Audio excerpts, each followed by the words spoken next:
नजर डालेंगे दिन भर की 10 बड़ी खबरों पर। यूक्रेन में फंसे भारतीयों को वापस लाने के लिए चलाए जा रहे ऑपरेशन गंगा के तहत शनिवार को 11 फ्लाइट्स आएंगी। इनमें 2200 से अधिक भारतीयों को वापस लाया जाएगा। यूक्रेन और रूस के बीच 10वें दिन भी जंग जारी है। मीडिया रिपोर्टर्स के मुताबिक रूस ने 2 शहरों मारियोपोल और वेल्नोवाखा में सीज फायर का ऐलान कर दिया है। सीज फायर का आशय जब तक यहां फंसे हुए लोगों को निकाल नहीं लिया जाता तब तक हमले नहीं किए जाएंगे। भारतीय टीम ने श्रीलंका के खिलाफ पहली पारी 574-8 के स्कोर पर घोषित की। नंबर 7 पर खेलते हुए नाबाद 175 रन बनाने वाले रविंद्र जडेजा टॉप स्कोरर रहे। आरएन अश्विन ने भी 61 रन की बढ़िया पारी के लिए श्रीलंका के लिए सुरंगा लकमल और विष्णा फर्नांडो ने 2-2 विकेट चटकाए। शेन वॉर्न अपने जीवन के अंतिम समय में 4 दोस्तों के साथ हॉलिडे पर गए थे। 20 मिनट तक उनके दोस्त और मेडिकल एक्सपर्ट ने सीपीआर देकर उनकी जान बचाने की कोशिश की, लेकिन उन्हें बचा नहीं सके। यही 20 मिनट उनकी जिंदगी के आखिरी पल साबित हुए। उत्तर प्रदेश में 7वें चरण के चुनाव से ठीक पहले भाजपा को एक और झटका लगा। भाजपा सांसद रीता बहुगुणा जोशी के बेटे मयंक ने शनिवार को सपा का दामन थाम लिया। आजमगढ़ में मंच से ही अखिलेश ने इसकी घोषणा करते हुए मयंक को मंच पर बुलाया। बनारस में चुनावी जनसभा को संबोधित करते हुए प्रधानमंत्री नरेंद्र मोदी ने विपक्ष पर खूब निशाना साधा। उन्होंने कहा कि यूक्रेन पर भी विपक्ष राजनीति कर रहा है। आजमगढ़ में चुनावी जनसभा को संबोधित करते हुए योगी आदित्यनाथ ने कहा कि 5 साल पहले तक आजमगढ़ में बिजली नहीं आती थी। हमें 5 साल में 5 लाख रोजगार दिए। सपा सिर्फ जाति की बात करती है। सपा भी सिर्फ जाति की बात करती है। भाजपा धर्म और राष्ट्रवाद की बात करती है और कोई रोजगार महंगाई की बात नहीं करता। जौनपुर में चुनाव प्रचार के दौरान जनसभा को संबोधित करते हुए विपक्ष पर निशाना साधते हुए उन्होंने कहा कि भाजपा सरकार में शासन पर काम हो रहा है। अपराधी प्रदेश छोड़कर भाग गए।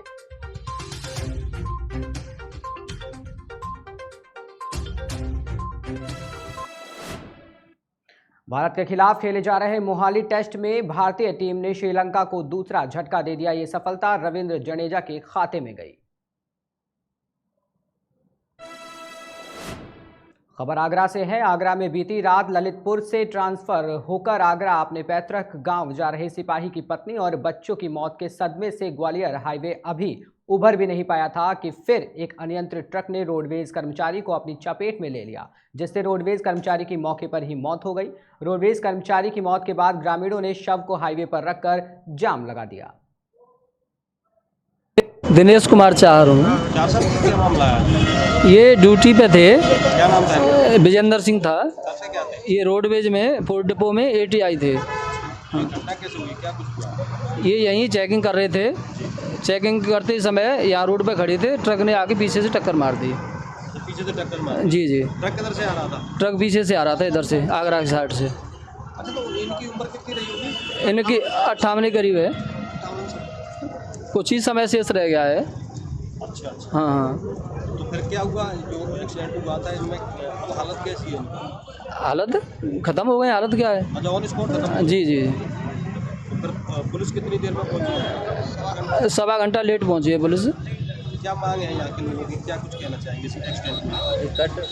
अब असल में मांग क्या है हमारी? तो मांग क्योंकि हम नगला परमाल से आए हैं, कोला से। कट से तो यह है कि आगे की प्रक्रिया है, लेकिन हमें जो है, जो हम पीड़ित बच्चे हैं, हमें लाभ मिलना चाहिए। और एक दुर्भाग्यपूर्ण बात यह है कि विभाग का कोई भी आदमी रोडवेज का अभी तक नहीं आया है। अभी तक कोई नहीं पहुंचा? हाँ। खबर हरदोई जिले से है, जहां पर एक मारुति वैन में सिलेंडर से गैस भरते समय आग लग गई। आग लगने के बाद मारुति वैन आग का गोला बनकर जलकर राख हो गई। स्थानीय लोगों ने मिट्टी बालू डालकर आग पर काबू पाया। कार में सवार सभी लोग सुरक्षित थे।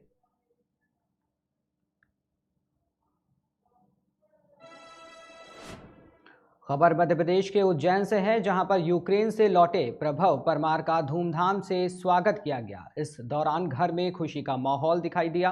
वापसी करने के बाद छात्र ने सरकार को धन्यवाद भी किया।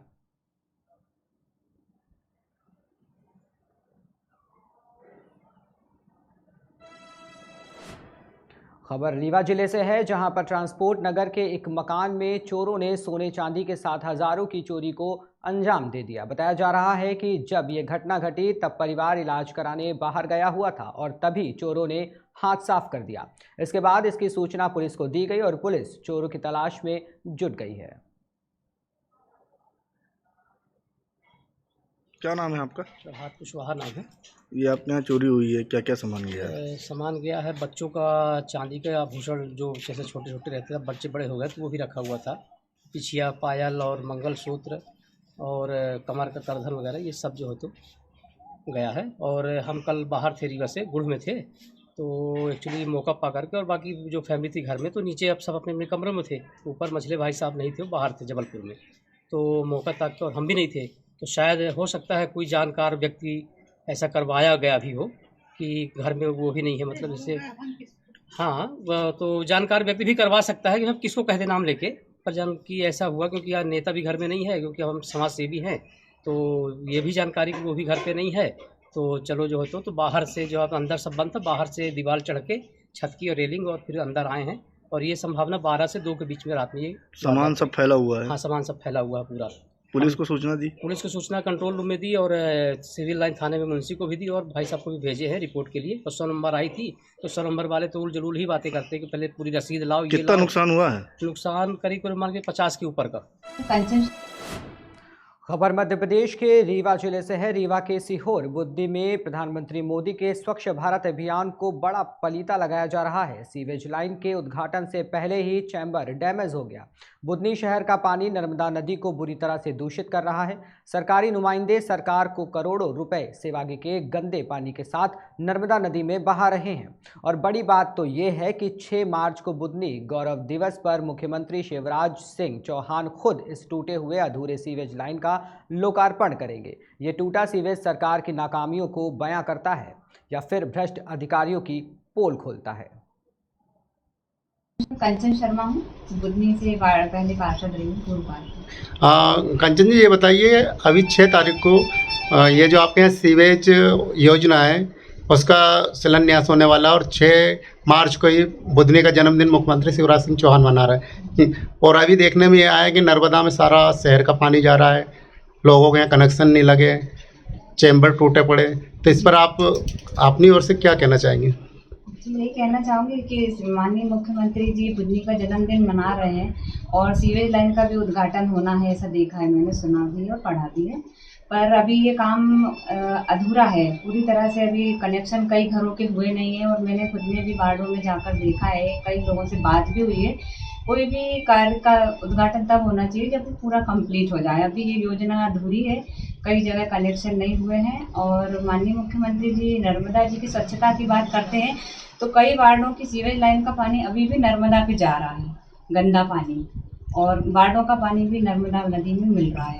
मुख्यमंत्री शिवराज सिंह चौहान ने 2017 में जब नर्मदा सेवा यात्रा की थी तो सारे जो 16 जिले नर्मदा के किनारे लगते हैं उनमें सभी लोगों से शपथ दिलवाई थी कि नर्मदा में गंदा पानी नहीं जाएगा और नर्मदा के 5 किलोमीटर तक के दायरे में शराब नहीं बेची जाएगी। लेकिन देखने में यह आया कि अभी नर्मदा के किनारे ही बाटलें पड़ी है। तो इस पर क्या मुख्यमंत्री जी को जो शासन है गुमराह कर रहा है या फिर उसमें राजनीतिक संरक्षण है? कर रहा है। मुख्यमंत्री जी को ये जानकारी नहीं है अभी कि ये पूरी तरह से ना तो शराब पे पाबंदी है और घाटों पर भी अभी गंदगी है, स्वच्छता नहीं है। मतलब ये है कि गंदा पानी अभी भी मिल रहा है। 5 साल हो गए अभी तक नर्मदा में जो शहरों का गंदा पानी है वो जाना बंद नहीं हुआ है अभी। तो इसका मतलब ये है कि यहाँ के जो भाजपा के जनप्रतिनिधि सत्ताधीन है वो सिर्फ मुख्यमंत्री जी की आंख में धूल झोंक रहा है। बिल्कुल। और अभी जो 40 लाख का मुख्यमंत्री जी सिर्फ किसी बड़े आयोजन पर आते हैं, वो ऐसे अलग से कभी आकर घाट पर उन्होंने देखे तो उन्हें सच्चाई पता लगेगी कि क्या है सच्चाई। मतलब ये कि जो नरेंद्र मोदी जी चाहते हैं कि देश का हर गांव स्वच्छ और सुंदर हो, और अभी मुख्यमंत्री जी उसी को लेकर 6 तारीख को जो जन्मदिन मना रहे हैं, तो ये सिर्फ नगर पंचायत उनकी आंखों में धूल झोंक रही है। जी, कोई भी गांव या शहर का जन्मदिन या गौरव उत्सव तब मनाया जाता है जब सभी काम पूरी तरह से अच्छे हों, स्वच्छ हों और सभी योजनाएं पूरी तरह से कंप्लीट हों। लेकिन अभी तो ऐसा नहीं है। मतलब फिर भी नर्मदा दूषित है ना? जी बिल्कुल। मतलब यह है कि जो मुख्यमंत्री जी सिर्फ दिखावे के लिए बोलते हैं कि मैं नर्मदा पुत्र हूँ, हाँ, नर्मदा का बेटा बोलते हैं, लेकिन अभी जमीनी स्तर पर ये काम नहीं हुआ। मतलब उनके जो सहयोगी जनप्रतिनिधि है वो फिलहाल के लिए इतना ही। देश और दुनिया की तमाम जानकारी के लिए बने रहिए और देखते रहिए KKD न्यूज़।